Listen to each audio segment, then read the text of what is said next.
Labdien! Šis ir tavs podcasts par izturības sportu. Mani sauc Jānis Mūsiņš, un es esmu Train to Win Endurance Coaching galvenais treneris un dibinātājs. Dārgie draugi, es kā sensejs sāku atveru mūsu 2025.-2028. gada sezonas pirmo raidījumu. Nē. Esat sveicināti. 2005. Vēl ir 24. vecīt. Fuck. Ok, es atvainojos. Nu tad, labdien, mani sauc Jānis. Es nepazīstu gadus. Man ir līdzīgi. Čau, Kaspar. Čau. Viņš tā derēs? Redz, kā sanāca, sadrāzām visu šito sākumu vienā putrā. Derēs. Derēs. 25. gads būs iesaistīts. Nu. Būs, jā. Gan jau mēs arī par 28. parunāsim kaut kādā kontekstā. Bet, nu tā, lai visi jūs saprastu, kur mēs tagad esam, mēs jau, un tas ir normāls mūsu podkāsta tāds rakstīšanas formāts vai darba grafiks, jā. Mēs jau ar Kasparu runājam 1 stundu un 13 minūtes. Jūs dzirdat mūs tagad tikai pirmā minūte. Tāpēc jums jāsaprot to, ka mums ir notiek aktīvas diskusijas par visu, par un ap, un mēs esam labi iesiluši, tāpēc mums tik labs openers sanāca. Bet, nu jā, pirmkārt, man ir prieks būt atpakaļ, Kaspar, redzēt tevi. Man arī. Pagaidām vēl jūsu ausīs, ne tikai pēc tam mēs ar Kasparu runājam par to, ka vajadzētu varbūt tās nomainīt vizuālo, bet audio formātu papildināt tomēr vizuālo kaut kādu materiālu. Jā, ja jūs ritīgi gribat mūs redzēt, piemēram, YouTube'ā, nu vienkārši, lai arī, ja jūs klausaties vienkārši saturu tikai YouTube'ā, uzrakstiet kaut kā, padodiet ziņu, lai mēs zinām. Es tā kā negribam būt baigie YouTuberi, bet vienkārši cilvēki varbūt, kuri klausās YouTube kā audio, tā kā es to pasācis darīt pēdējā laikā, tad vienkārši mums šo Zoom call ielikt, tur nav liela problēma. Nav gan, jā. Pie kā mēs neslēpšu, man arī bijuši jautājumi par to, tā kā tas mūs tādā mūsu to-do listē, bet jā, esiet tik laipni, mēs visu redzam, jūs dzirdam, jūs lasām, tā kā, ja jūs man vai Kasparam dosiet par to ziņu un izteiksiet savu viedokli, mēs būsim ļoti pateicīgi, jo darīt kaut ko darīšanas pēc arbaigi negribās. Bet pirmkārt, pirms mēs sākam, mums ir bišķiņ jāatvainojas, mēs abi Kasparu jūtamies mazliet neērti, tāpēc, ka mēs esam nogrimuši darbos, un tas nav, mēs tā kā bija plānots jau, ka mēs ar šī mēneša sākumu kaut ko sāksim rakstīt, reku tagad 22. novembris, un mēs tagad rakstam, bet, nu, kā ir, tā ir, diemžēl, mums tur ar Kasparu ir diezgan saspringti tagad tie darba grafika, tāpēc tas viss vairāk par to, kad jums jāsaprot, mēs ļoti gribam, mēs visi, arī tie, kas man ir jautājuši, kad beidzot būt, nu, kur ir, jā, bet bišķi novēlošanos, bet labā ziņa ir tā, ka mums tagad ir, mēs tieši pirms podkāsta rakstīšanas nolēmām vai runājām, kad jābeidz prokrastinēt un jāsāk ir kaut kas darīt. Mums ir diezgan tāds interesants epizožu kalendārs ar dažādām nebijušām tēmām, ar nebijušiem viesiem, arī bijušiem viesiem, tā kā tāds, nu, var sakot, būs forša sezona, man tāda laba priekšnojāta par to, kad viss notiekās baigi tā uz pareizo pusi. Sākot sezonu, mums ir jāpasaka tiešām liels paldies. Un tas ir uzreiz tāds baigais plugins, jā. Paldies mūsu visiem kafijas klubu biedriem. Jūs esat īstenībā tie, kas... Cik tur naudas ir? Pasaka skaļi. Piķis ir daudz. Piķis ir tik daudz, ka mēs Kasparam nopirksim.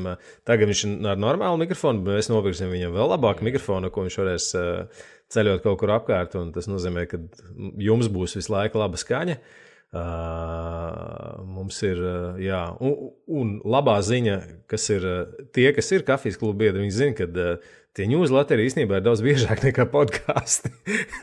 Jā, jo tu jau esi vienītī, tu jau esi YouTubers principā. Es esmu principā YouTubers, jā. Nu tāds, principā YouTubers, tie, kas ir kafijas klubu biedri, tie zina. Jūs saņemat reizi mēnesī normālu 30 līdz 60 minūšu 30 būtu, es godīgs tāds minimālais formāts, laikam, ko es protu. Minimālais, jā, tikai tā viena, ka tev bija mašīnas servis jādzen, tad tev bija 30 minūtes. Tā pārsvarā viss ir vairāk. Jā, pārsvarā viss ir vairāk, jā, tieši tā. Bet man pašam tas tāds rada tādu, kā lai pasaka, patīkam sajūtu tam. Viens es dzirdu un redzu kaut kādu kā lai pareizi pasaka, tādu pozitīvu atstienu tam visam, jo tomēr, pretēji tam, lai jūs saprastu vēlreiz, es tur runāju, ja mēs tagad ar Kasparu runājam daudzām tādām izklaidējošām lietām un mazāk, formā, vai mazāk lietām, kas ir nevienmēr saistīts ar treniņiem, tad tur tomēr ir tādas lietas, jā, kas ir ļoti aktuāls manā.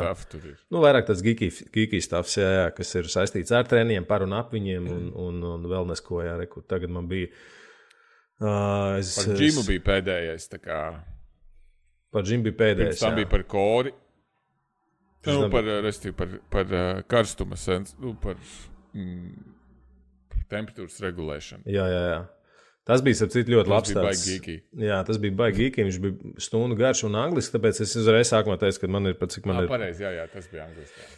Jā, es ceru, ka tas nav tā kā baigais dealbreakers arī neviens, kāds var nestīties neklausīties mani angliski, bet par cik man ir diezgan daudz ārzemju sportistu, man otru reizi to darīt latviski ir sarežģīti. Laika ziņā vienkārši. Bet es ceru, ka... Es sapratu, ka tev ar tavu kaut kādu kodu, tas kores sensors ir 30% discounts, jā? Jā. Tā kā. Tas ir vairāk nekā šobrīd ir Black Friday. Tas ir vairāk nekā Black Friday. Es to kores sensoru tur kaut kad biju uzlicis. Viņiem tagad ir 20%. Tā kā ar mūsiņu kodu var dabūt vēl lētāk. Tad jums būs mūsiņam jāprasa pašam tas kods, ja jūs gribat to kores sensoru nopirkt. Jā.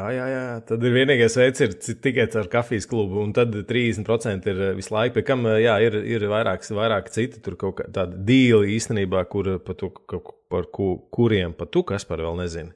Bet es te tādā backgroundā strādāju. Tā. Tas ir tas, ko es teicu, un daudz darba vienkārši. Ir kaut kādas lietas, ko es slēgtu. Bet vispār tev ir arī vēl kods, es nezinu, tu to varēsi uzlikt pīkstelīt, tagad, ja izmuldos kaut ko, bet vispār tev ir arī kods šitajā Precision Nutrition. Nevis Nutrition, sorry. Hydration. Kas ir manā skatījumā ļoti labs deals, jo man patīk tie viņa produkti. Mēs viņus arī pirkām pirms tev bija kods. Jā. Tā kā kafijas kluba biedri arī to dabūt varētu, ne? Viņi ir. Viņš nav neviens no tiem kodiem, un tas arī ir būtiski to pateikt. Viņi nav, es viņus nevaru šērot publiski. Viņi ir tas mūsu deals ar Precision, un tas kantors vai organizācija būs ļoti līdzīga kā Precision, tikai mazliet citā nišā. Bet restīvi mums būs vēl produktu izvēle, kur es no tā pelnu neko. Tas, kas man ir interesanti, kad mani sportisti ir spējīgi nopirkt kvalitatīvu produktu par mazliet mazāku cenu. Jo tas ir... Plus ar kori jau vecīt viss skaidrs, tu vienkārši dabū vēl datus un tev jau tikai padod vairāk datus. Jā. Un tie, kas nav dzirdējuši to stundu garo geeky stuff par to kori, long story short, tas, ja jūs esat gatavi mazliet pamocīties treniņos, mazliet es pārspīlēju, pamocīties treniņos, tas padara cilvēkus ātrākus, tā kā diezgan nenoliedzami, jā. Jā, tas nav to, tā kā to nevajag skatīties noteikti kā tādu kaut kādu silver bullet, ka tagad es 3 stundas nedēļā sportoju, nopirkšu kori un uzreiz. Tas tā kā mēs runājam, kas par riteni. Ja? Pat, ja tu nopērci ļoti dārgu riteni, tas tā nepadara ātrāk. Tev patās viņi jābrauc. Un šeit ir līdzīgi. Bet tas strādā. Zini, kā vienā teikumā, vai mēs tagad tik daudz nomuldējām par to kori, bet tas ir tā kā tie karstuma izturības treniņi, vai ne? Ka tu speciāli tur biezās lupatās trenējies, lai tu uzkarstu. Yes. Un tad tu Jā, tas tagad ir modē. Ja jūs esat skatījušies, piemēram, Remko, jau to vienu no pēdējiem video,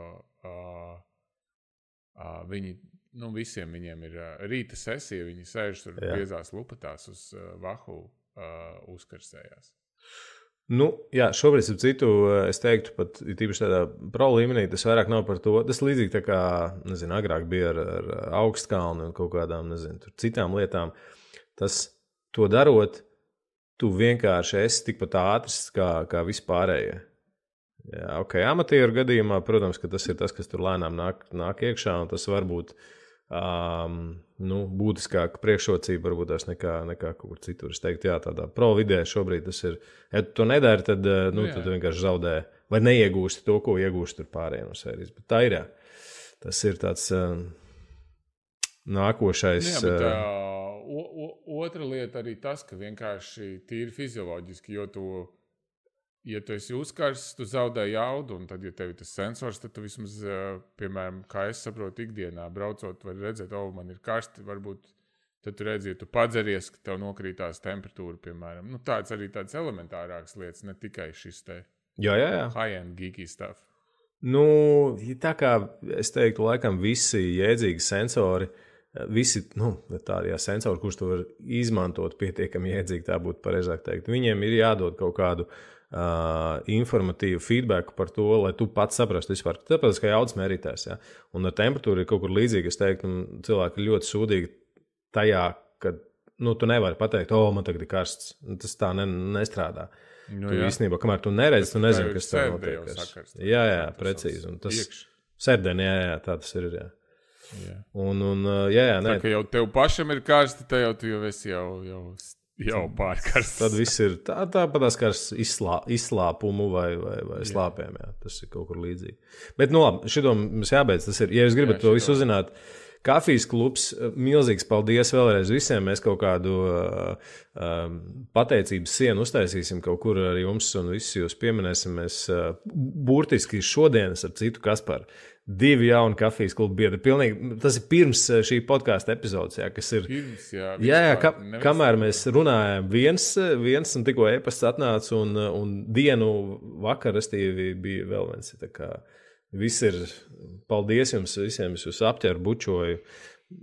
Jūs darat šīs lietas iespējams, jo tāpēc, kad, kā mēs pirms tam pieminējām, lai no mūsu aizņemtām dzīvēm izrautu to ne pats stundu, bet es vēlreiz atgādināšu, tas ir ekstra, katru reizi podkāsts ir ekstra vēl mums, ka vismaz stunda, kuru mums ir jāpārunā, visi jāvienojas, ko mēs darīsim, kā mēs darīsim. Nē, kā skaties, tās ir mums 3 stundas vajag atrast, ierakstīt. Jā. Tā mums parasti, minimums. Plus vēl tev produkšanā kaut kāds laiks aiziet. Tā viena epizode jau nav tikai tas, kas tur galā sanāk. Nav, jā. Tas ir baigi daudz laika vajag atrast, tāpēc arī mums šajā grafikā bija grūti. Ja jau mums vajadzētu stundiņu atrast, tur ierakstam, te jau mēs atrastu regulāri, bet tas viss kopā vienkārši aizņem baigi daudz laika. Jā. Viss tas ripoja tādā ātrumā, ka es droši vien tik skrien. Jā, tas tā ir. Jā. Un es domāju, ka tieši šis ir faktors, kas ir mums vienmēr tas ir bijis lielākais challenge. Es zinu to pēc sevis arī. Un es domāju, daudziem citiem, gan pašmāju, gan tur šien. Un tas arī ir lielā mērā tas, kas mums palīdz, ka mums ir jūs, mums esat jūs, kas tomēr ik brīdim kaut kur uzsit pa pakaļ, un es absolūti neliekšos tad, kad ar kafijas kluba biedru esamību tas uzliek zinām atbildību. Tas nav tā, ka neuztaisīsim. Kas attiecās uz newsletteru, pilnīgi reāli ir tā, ka man ir darba listē ierakstīts, ka man ir jāpiesēžās pie tā, lai es tās lietas kaut kur atreferētu. Tāpēc, pat tajā laikā, kad es gaidu mašīnu laidot servisā, es pagūstu ierakstīt vismaz kaut ko mēs nevarētu izdarīt objektīvi ar podcastu, bet, Jā, mēs nevarētu. Mums abiem diviem būtu jāsēž. Jā, apmēram, jā. Varbūt uz priekšdienām. Yeah. Bet, labi, ķeramies pie šīs epizodes. Tāds lielais, mums ir vairāki tādi pavadieni, kurus mēs iztirzāsim. Mēs atskatīsimies bišķiņu uz sezonu, kaut kādi tādi key notikumi, droši vien, ko mēs tur gribam pārunāt un pie kā pieskarties. Plus industrijas jaunumi, tas viss, kas tur notiekās. Un, ja mums būs laiks, mēs pabeigsim noteikti ar jūsu Q&A, kas ir ienākuši pēc mūsu pēdējā, kas īstenībā nozīmē, ka tie ir kaut kādi 4-5 mēneši, man liekas, kuru... Tāda Rosala epizodīta šodien. Bišķiņa Rosals, vienkārši iesākt. Jā, lai kaut kā ir, un tad nākamo mēs iemauksim jau kaut kādu. Zini, kā šitā epizode atbilst ļoti labi tam, kur tu ieslēdz iekšā, līdzīgi tā kā, es nezinu, ar Roganu un citiem, tur ir gari, tu ieslēdz, un viņi runā fonā, un no tā kaut kas tur ir kaut kādas pāris epizodes, kas ir vērtīgas, un pārējais ir fons. Šodien apmēram būs tāpatās. Es negribu noneicināt to, ko mēs darām, bet...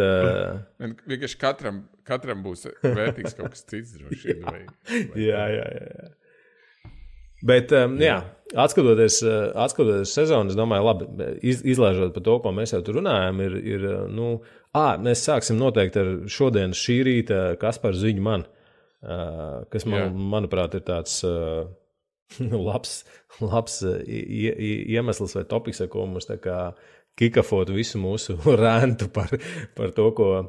par šo tēmu vai topiku. Un patiesībā es kaut kādā brīdī aizdomājos, ka varbūt mums vajadzētu Lailu dabūt vēlreiz atpakaļ, pārnāt šīs lietas, vai iespējams viņas dabūt par to visu komentāru. Bet restīvi, tas, par ko es runāju, kas par iedos, tu 3 vārdos to overview, par kas tas bija, ko tu man atsūtīji? Tā ir Delfos ir tāds foršs raidījums, kas saucās Zinātne vai muļķības.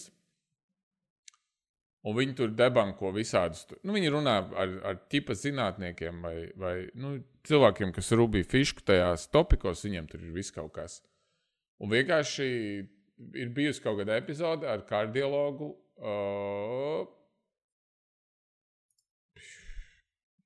Uzvārdā Feders, kur viņam kāds vārds bija.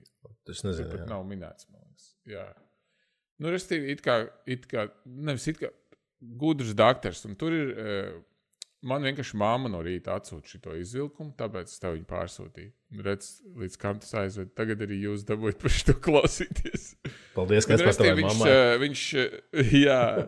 Viņa tas pamata message, kā tas nolasās sākumā, ir tas, ka viņš saka, ka augsts intensitātes treniņi ir iznācis pētījums, kurā augsts intensitātes treniņi liecina par to, ka nevis liecina par to, bet var attīstīt kaut kādu sirds slimību. Tad viņš sāk paskaidrot. Tad tas pētījums ir tāds, ka cilvēki, kuri līdz 30 gadiem aktīvi trenējās, turpina pēc 30 gadiem trenēties augstā intensitātē. Tad viņš piemin, kad augsta intensitāte, kas arī nav nepareizi, ko viņš saka, ka tad, kad tu taisi ergometru, un tie, kas no jums ir bijuši lovā, zina, kad jums mēra asinsspiedienu, vai ne? Viņš saka, tad virs asinsspiedienas tad sasniedz 200 augšējais, tas sistoliskais sasniedz 200. Un tad viņš saka, iedomājieties, ja jūs esat visu laiku sportojat tajā 200, tad jūs visu laiku esat tādā tā kā paaugstināta asinsspiediena zonā. Kas arī makes sense. Tā kā pats par sevi tā ir. Un tad viņš kaut kā piemin ultramaratonistus pēkšņi. Un viņš saka, un tad iedomājieties, ka jūs 5 stundas šajā augstajā intensitātē ar to ir noprotams, ka tiek domāta intensitāte, kurā tev sistoliskais asinsspiediens ir 200. Jā. Jūs trenējaties, un tad ir slikti. Respektīvi, katra tā lieta atsevišķi, ko viņš saka, un mēs neesam dakteris, vai ne, bet kaut ko es un tu bišķi kaut ko zinām. Un, respektīvi, tas nav nekas kaut kāds katrs par sevi atsevišķi nav līdz galam nepareizs, bet rodas tāds iespējas, ka, principā, paliek no tā samontētā gabala, paliek tāda sajūta, kroči sportot daudz ir slikti. Jūs ir tik sūdīgi, jā. Pie kam mana tā lielākā problēma, piedošana, kas pēc to pārteikšu, bet tas virsraksts, jā, kas ir, mēs viņu pieliksim pie epizodes kaut kur, lai es redzētu. Jā, vajag ielikt, lai jūs varat noklausīt. Jā, un jūs varēsiet klikus taisīt šim video, bet video nosaukums ir Kardiologs brīdina par pārspīlēšanu ar augstu intensitātes treniņiem. Un tad, kad tu saliec to visu... Sākumā viņš saka, ka kardiologs Feders brīdina par pārmērīgas sportošanas neveselību. Jā, tas ir aprakstā, jā, tas ir vēl labāk. Tad ir pārspīlēšana ar augstu intensitāti. Jā, ar ko man ir liela problēma, tāpēc, ka, manuprāt, pirmkārt, tur nav nekas par to, kas tas ir par pētījumu, tas vispār ir atsevišķa sadaļa, bet, jums ir jābūt ja tie, kas ir dzirdējuši to manu kafijas kluba aizsūtīto video par kritisko domāšanu, tas ir īstenībā tieši par to, jo, protams, ka mēs jebko varam izraut no konteksta, nezinu, pārspīlēta salātēšana droši vien arī nav labi, tāpat tās kā pārspīlētas vai gaisa elpošana vai jebkas cits. Bet, ne jau. Jā, īstenībā tīru skābekli elpojot, tu vari atmest peks. Tīru 100%. jā. Tāpat tās jebkas arī, nezinu, tur pārdērsies ūdeni, arī atmetīs pedāļus. Tāpēc šis ir tāds baigi, es saprotu droši vien, ko Delfe to grib panākt, un es nezinu, vai kardiologs Feders līdz galam es negribu teikt izprot, bet saprot, kā veidojās šīs sportiskās slodzes, un tāpēc mans tāds lielais, tā bija daļa no tā, ko mēs ar Kasparu runājam pirms tam, man tā lielā problēma vai drīzāk tāds ieteikums jums ir, tagad jūs vēršaties pie ārstiem, tīpaši mēs runājam par kardiologiem, tomēr ir vērts vērsties pie kardiologa, kurš ir specializējies vai kurš ir tos sportistus redzējis biežākā parādība tikai kaut kur vai universitātes kaut kādos materiālos, jo priekš normāliem vai priekš parastiem daktariem sportists ir slims cilvēks.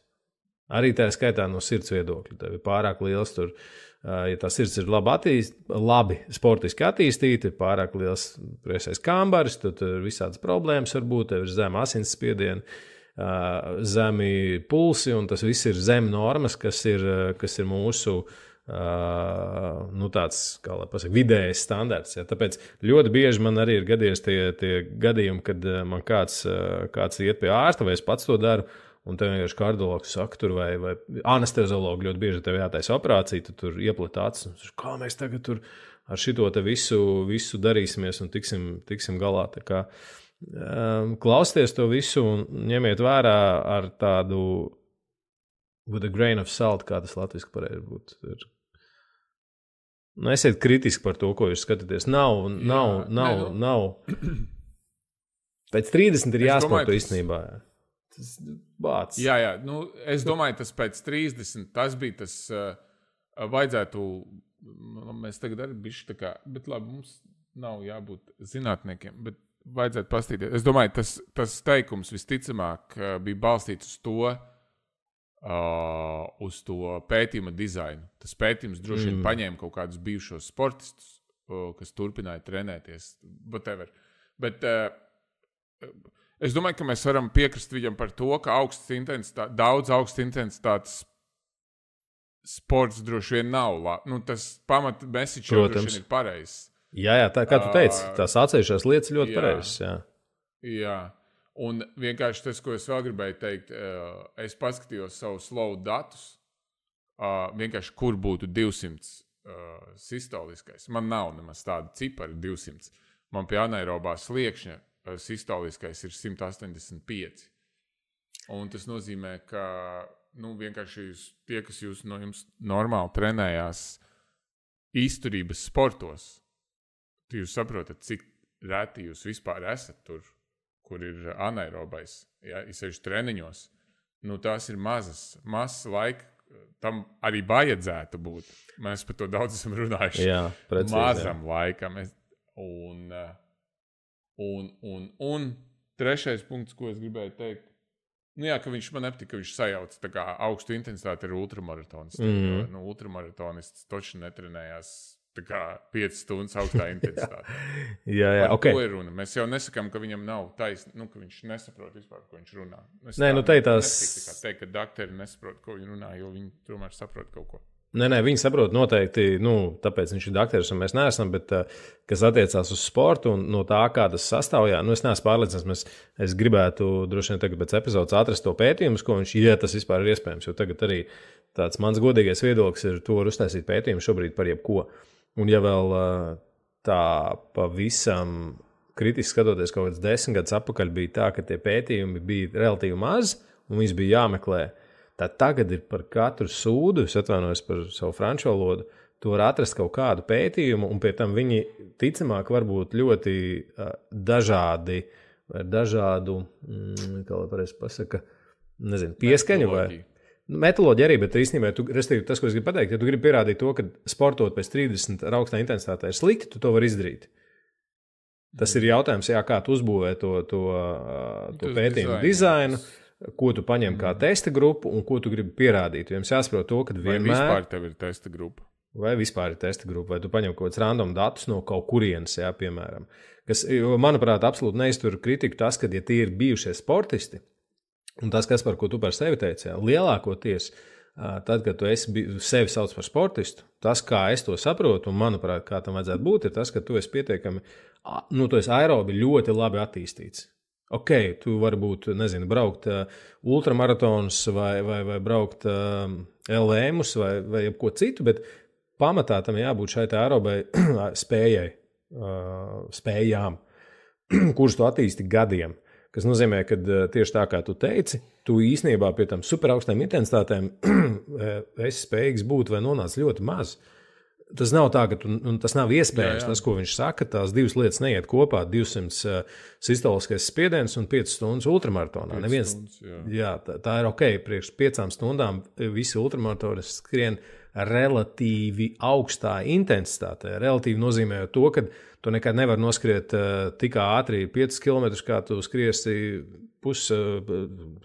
ultramaratonu. Vai otrādāk. Ja tā kā tā relatīva intensitāte ir katrai disciplīnai vai katrai distancē sava, tāpēc nevar salikt visus kopā un pateikt, ka tas ir viss viens. Ja.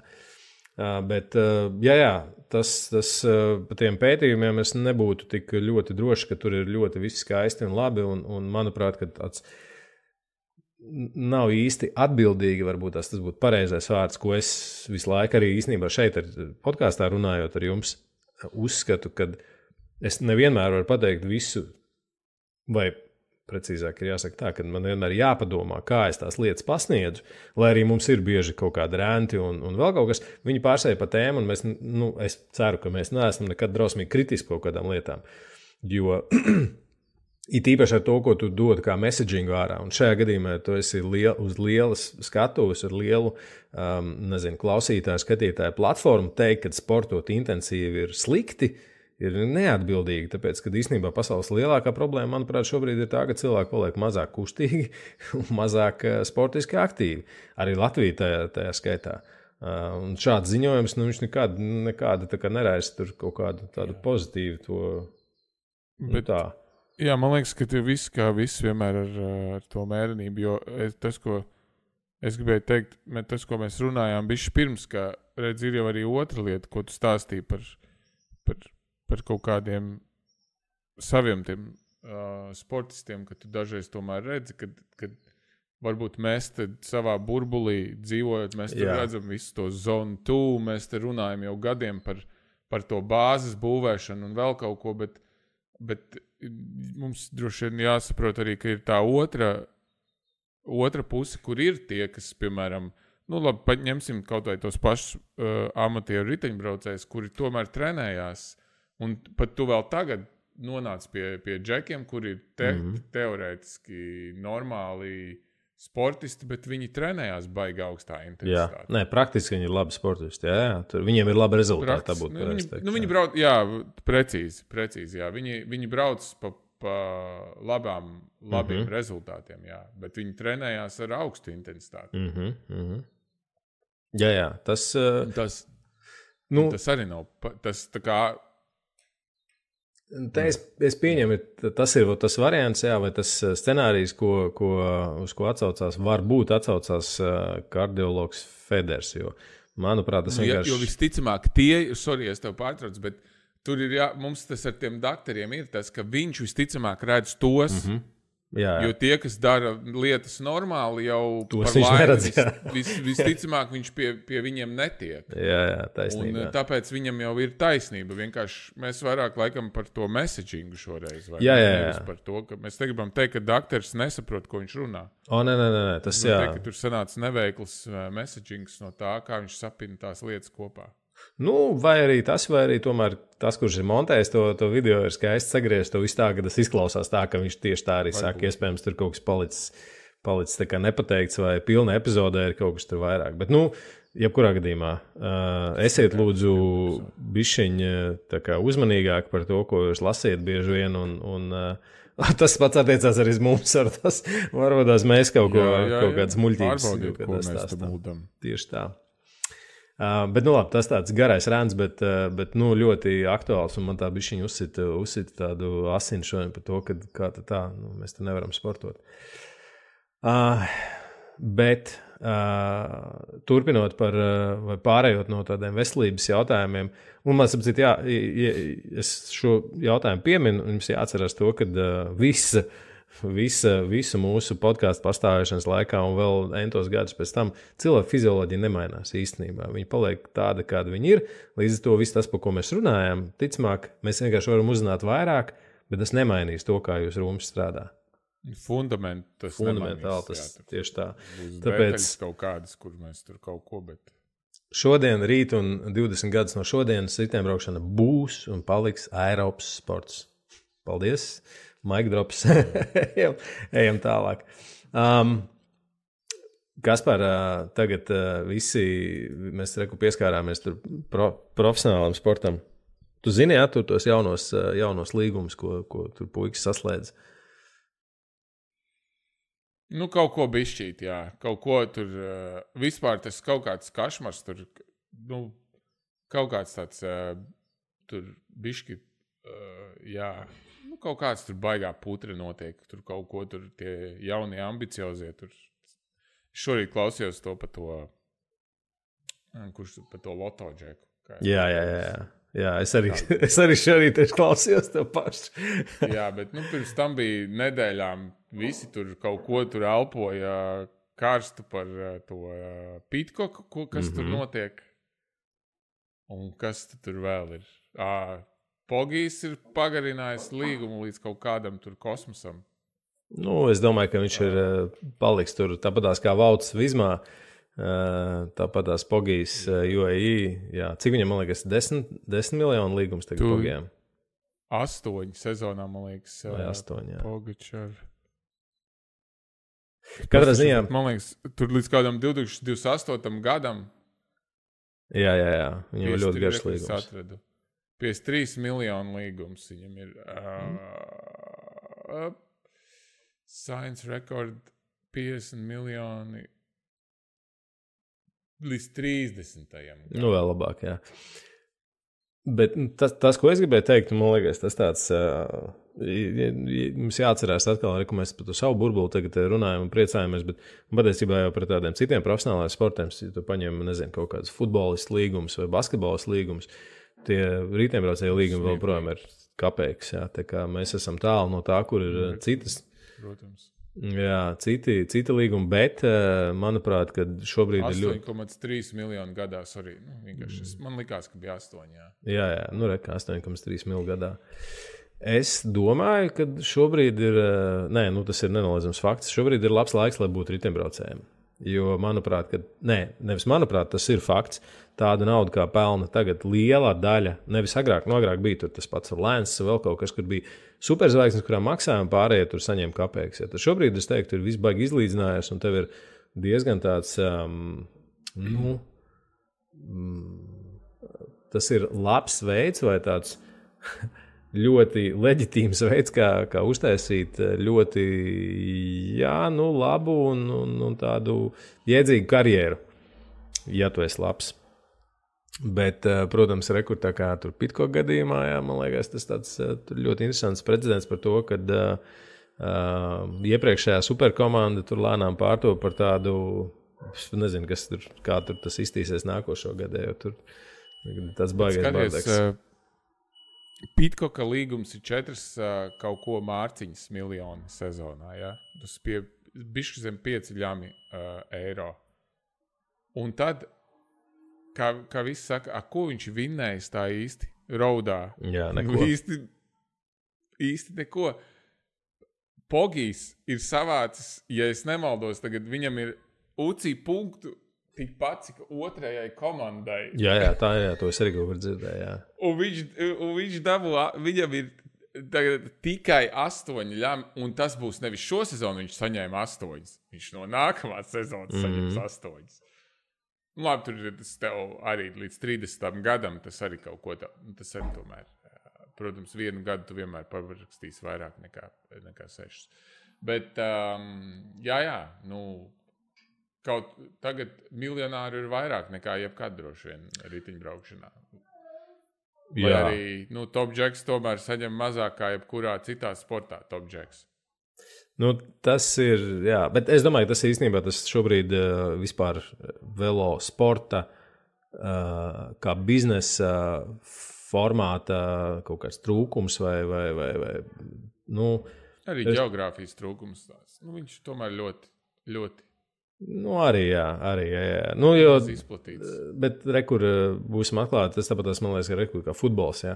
Riteņbraukšanai droši vien, kad ir līdzīgi vai precīzāk varbūt tāpat, jā. Vislielais sports ir Eiropā, bet vislielā nauda ir Amerikā. Un rekura fūzi tieši tāpatās, jā. Džeki nospēlē, uzstājas savu vārdu Eiropā un pēc tam aiziet uz kaut kādiem Amerikas klubiem, saņem tur tagad. Vai Arābiem, jā, saņem drūmāko naudu, un viņi visi dzīvē ir labi. Augstā līmenī viņi to futbolu tur vairāk nespēlē, vai tik augstā nespēlē, bet naudu tāpatās saņem. Mums, es domāju, ka ir tas pats, lai arī, es nezinu, vai tu zini, kad Igauniem ir sava Ķīnas, mongoļu komanda, laikam tagad, Ķīnas mongoļu komanda. Tā Ķīna ienāk velosportā, vai austrumi, teiksim, tā nosauksim precīzāk, diezgan spēcīgi. Rekur, jā, mūsu brāļi ir tur. Es tur sakoju tiem funkcionāriem, igauņu funkcionāriem, es kaut kur lasīju, ko viņi tur Facebookā par to raksta, un jāsaka, man ir jāpiekrīt viņiem, ka tas, ko rakstīja, kurš Renē Mandrī, man liekas, tas bija, kas to rakstīja, kad tajā brīdī, kad tu iestartē tajā austrumu komandā, lai arī kas tas būtu, jā. Tavu karjeru principā ir beigusies, tāpēc atpakaļ uz Eiropu tu neatnāks, kas, manuprāt, ir fakts, un tas ir līdzīgi tāpatās kā, fūzi Amerikā. Tas, ka tu esi Amerikā labs futbolists vai Amerikā labs riteņbraucējs, nenozīmē, ka tu būsi labs Eiropā, tāpēc, ka konkurence vispārējais ir pilnīgi citā līmenī. Jā, to sakot, protams, nauda it kā ir, kaut kādas iespējas, tas, es ceru, arī mums latviešu riteņbraucējiem dos.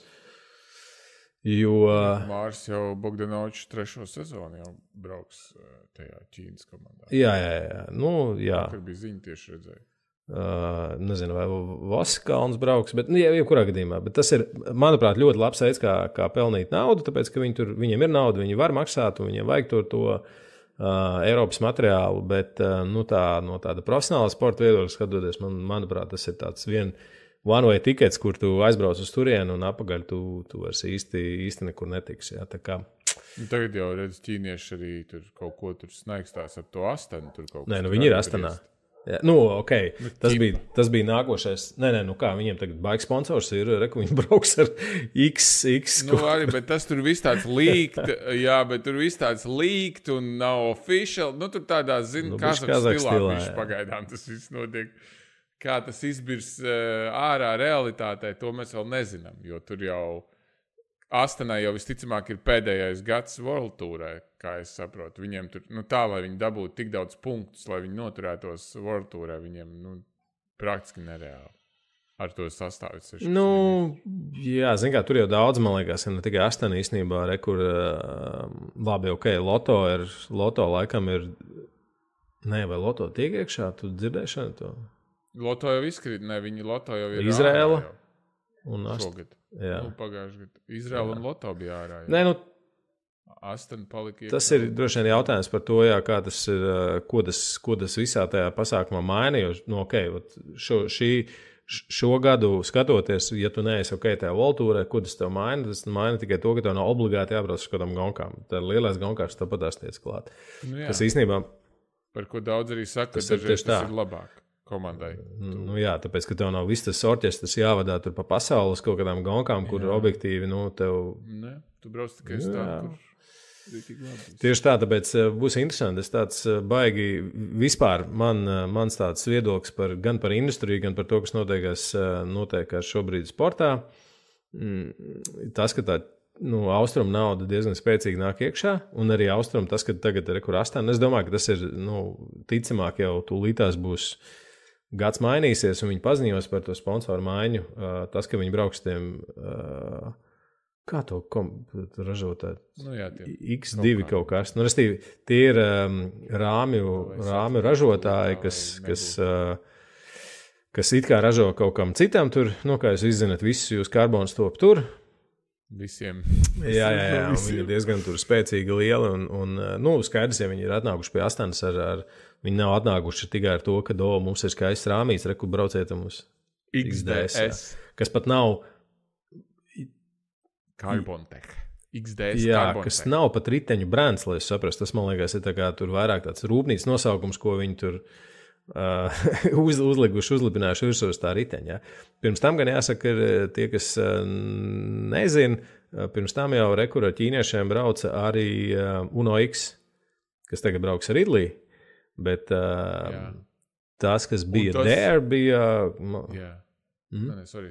Nē, pabeidz. Jā, Dērs bija principā tas pats, tie paši tādi, es ilgšu pēdējās, un to nav jāsaprot, kad tagad, kad es saku ķīniešu riteņi, nav jāsaprot, ka tas ir kaut kas slikts. Vienkārši viņi ir, tas nav šobrīd mūsu velo industrijā tāda ierasta lieta, un vairāk, jo tomēr tajā Voltūrē tādi established brands, vai tie brandi, kas ir bijuši apritē tur ilgu laiku, kur Eiropā ir zināmi, un tāpēc mums ir ļoti tā dīvaini redzēt kaut ko, kas ir pilnīgi jauns. Ja? Bet es domāju, ka tas notiks arvien vairāk, un daudzās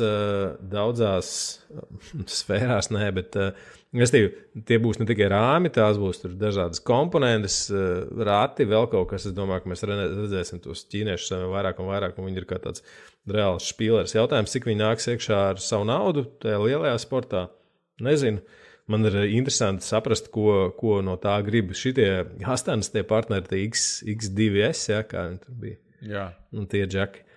Kas ir viņu tas goals, jo tāpēc, ka, ja tas būtu Dērs, ir skaidrs, tas riteņu ražotājs, to ieeja viņu mājaslapā, to var nopirkt to riteni par lielāku, mazāku naudu, viņam ir kaut kāds R&D, ko viņi tur veido ap to komandu, un viss ir kā ir labi. Viņi pārdos vairāk riteņus, pelnīs vairāk, viss laimīgi. Tur šajā gadījumā es īsti nesaprotu, kas ir tā doma tālējošā, kāpēc viņi sāk to partnershipu ar Astanu, jo bišķiņ kontekstam varbūt tās tie, kas nezinu, lai jūs būtu riteņu sponsors, nepietiek ar to, ka jūs gribat iedot tur 80 vai 100 vai 200 riteņus uz gadu tai komandai. Un tad riteņu skaits ir diezgan daudziem sērēķiem, kad komandā parasti kaut kādi ap 30 braucējiem. Katram braucējiem vismaz vajag 4 riteņus, plus mīnus. Jā, tev ir 2 sacensību riteņi, 2 kaut kādi treniņu riteņi, plus vēl ir kaut kādas tāčkas. Tas nozīmē, ka riteņu skaits ir nenormāli liels. Jā, un plus vēl tev jārēķina to, ka viņiem visu laiku, ja tur kaut kas, nezinu, kāds nokrīt, kaut kas aplēš, viņi uzreiz maina tos riteņus. Līdz to tev jābūt gatavam nodrošināt to tehnisko ekipējumu.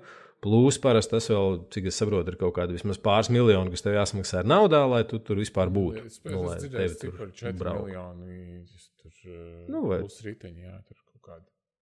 Jā. Tad rekur. Pusbaumu līmenī.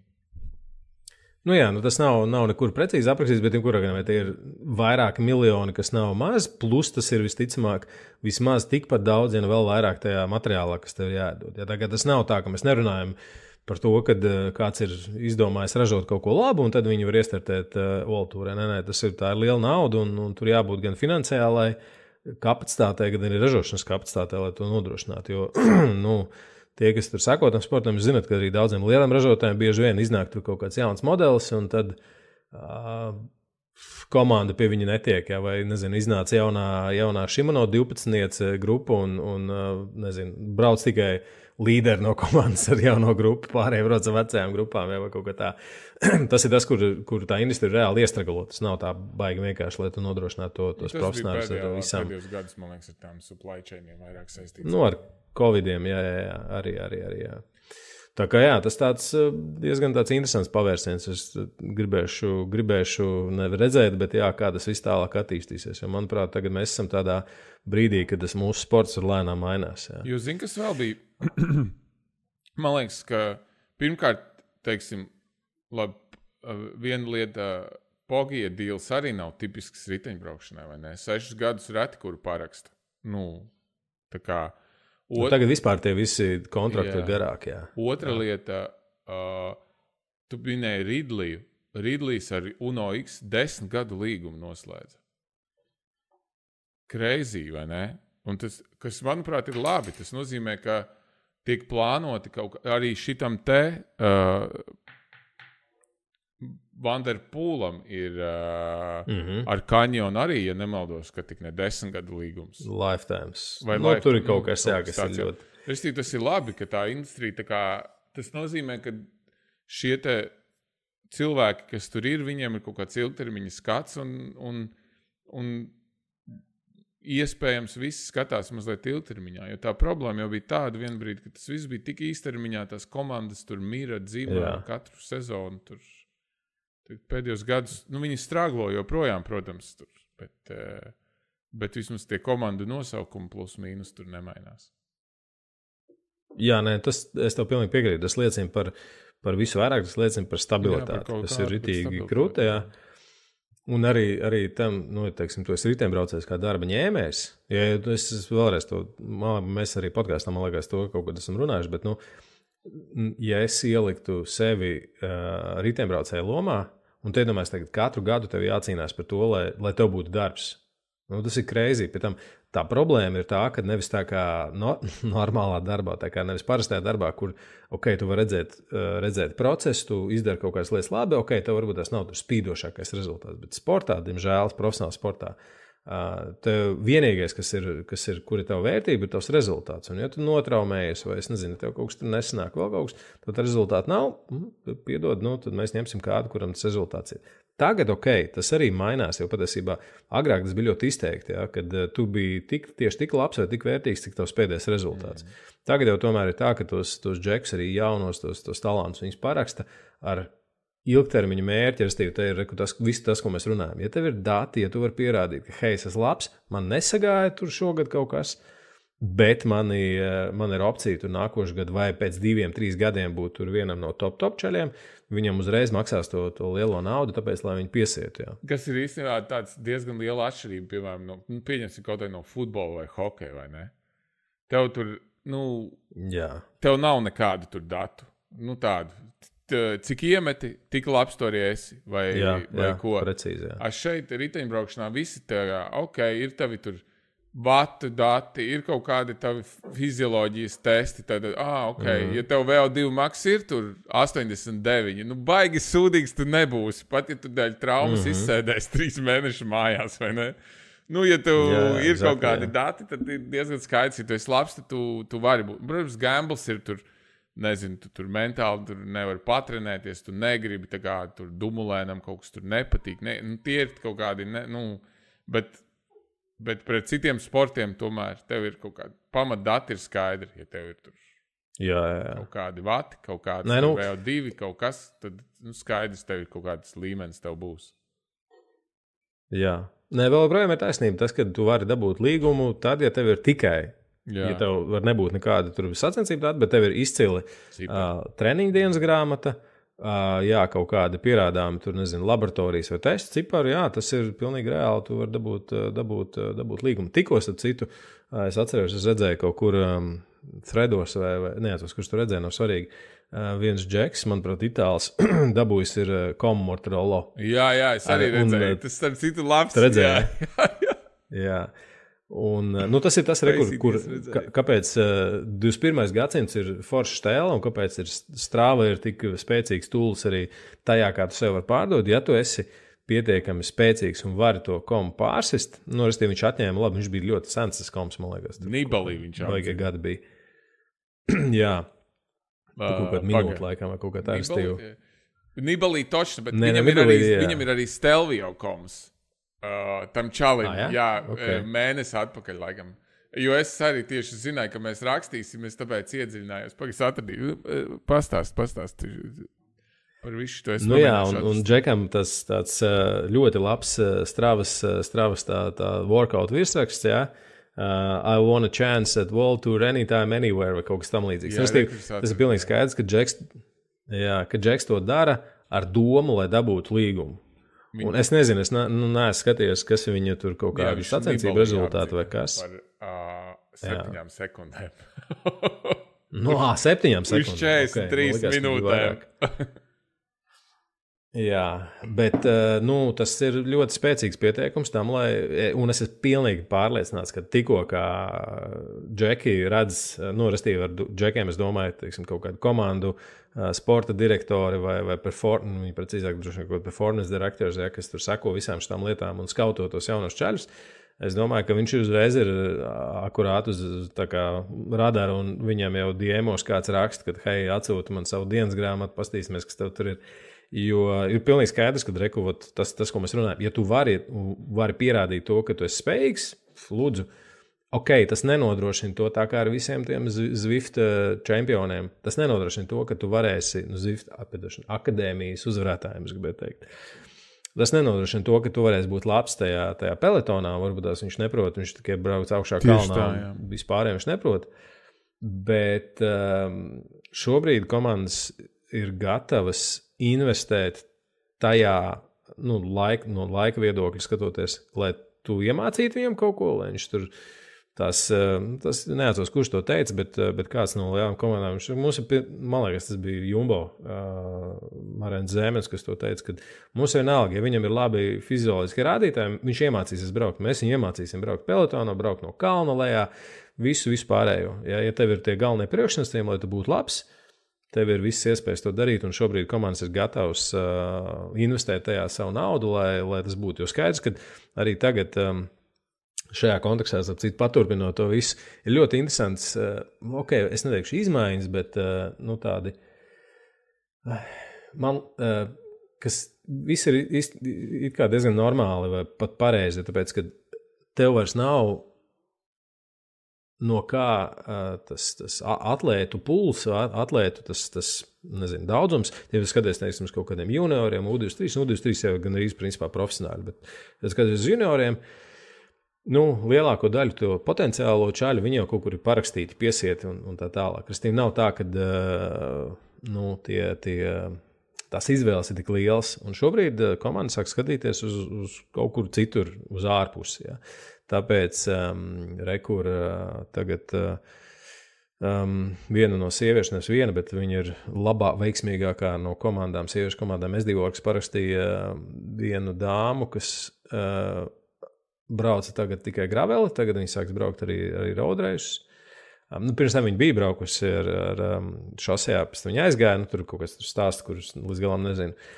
Tagad, kas ir ļoti interesanti, un tas ir tāds tā kā ļoti gribu redzēt, kāds visam būs iznākums. Pasaules čempions un olimpiskais medaļnieks Alans Haterlijs no baikiem aizgāja projām uz Džeiko. Džeiko gribēja ņemt otrādāk, precīzāk. Džeiko gribēja ņemt, bet no sākuma uz Džeiko gribēja pāriet ļoti populārais Norvēģi triatlonis Blumenfelds, kurš tur teica, ka visi mēs tūlītās tur, un priekšvārdam jāsaka, ka viņa treneris Aleksandrs Būta tagad aizgāja trenēt UNOX, un viņam arī tur tie paziņojumi bija ļoti skaļi, ļoti tur tādi pompozi, kad, visi tūlītās tur viņš atnāks, visus izdarīs. Mans subjektīvais viedoklis, ka tas noteikti nebūs tik viegli, kā viņš to stādās priekšā visādi iemeslu dēļ. Bet Blumenfelds pilnīgi reāli gribēja tā kā iet uz šosei, un viņa mērķis bija uzvarēt tūri.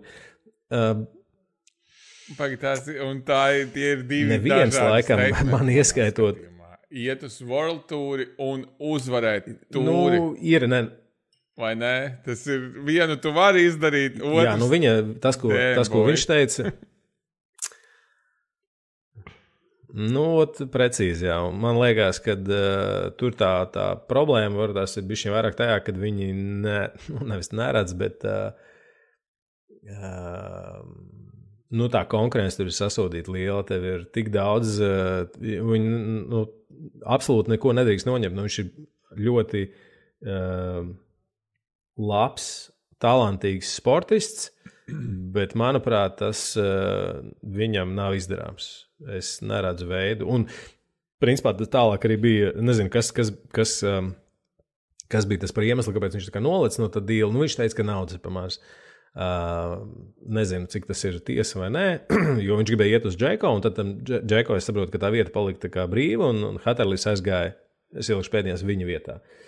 Es tik tiešām nezinu, kā tur tas viss notikās, bet es pieņemu, ka jā, nauda droši vien, ka iespējams, kad viņš domāja, ka viņam par to, ko viņš ir izdarījis triatlonā, maksās uzreiz tur tā kā tad līdera algu un tur būs pāris miljoni, nu, kas tā nav realitāte, jā. Vēl vairāk es domāju, ka tā problēma ir tā, ka ja viņš būtu tur 20 gadīgs čalis ar to savu CV jau, tādu, kāds viņš viņam ir triatlonā un gribētu iet uz izdebraukšanu, varētu būt savādāk. Es viņam pie 28 jau kaut kur jau. Nu, tas nav, tur viss nav tik gludi. Jā. Viņš nav vecs, bet priekš šitiem braukšaniem viņš nav arī tā kā baigi jauns, jā, jo tur 28 gados tev. Jā, un es teiktu, laikam pat Hatterlijs iespējams būtu, nevis iespējams būtu, bet manuprāt, viņš būs labāks uz šosejas nekā Blumenfelds varētu būt. Ja, tāpēc, kad tomēr...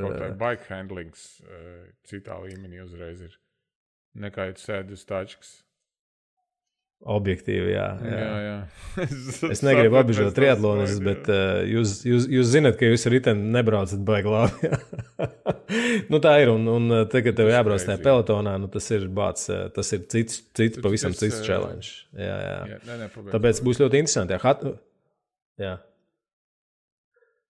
Hatterlijs tā kā faktiski gandrīz nebrauks, tā pēc viņa var šobrīd saprast, statementiem, ka viņš gandrīz nebrauks vairāk baigus.